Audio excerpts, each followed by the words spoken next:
جس وقت شام ہو اور جس وقت صبح ہو اللہ کی تسبیح کرو یعنی نماز پڑھو، اور آسمانوں اور زمین میں اسی کی تعریف ہے، اور تیسرے پہر بھی اور جب دوپہر ہو اس وقت بھی نماز پڑھا کرو۔ وہی زندہ کو مردے سے نکالتا ہے اور وہی مردے کو زندہ سے نکالتا ہے،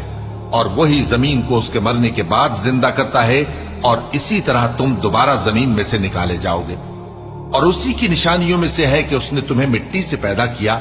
پھر اب تم انسان ہو کر جا بجا پھیل رہے ہو، اور اسی کی نشانیوں میں سے ہے کہ اس نے تمہارے لیے تمہاری ہی جنس کی عورتیں پیدا کی تاکہ ان کی طرف مائل ہو کر آرام حاصل کرو، اور تم میں محبت اور مہربانی پیدا کر دی۔ جو لوگ غور کرتے ہیں ان کے لیے ان باتوں میں بہت سی نشانیاں ہیں۔ اور اسی کی نشانیوں میں سے ہے آسمانوں اور زمین کا پیدا کرنا، اور تمہاری زبانوں اور رنگوں کا جدا جدا ہونا۔ اہل دانش کے لیے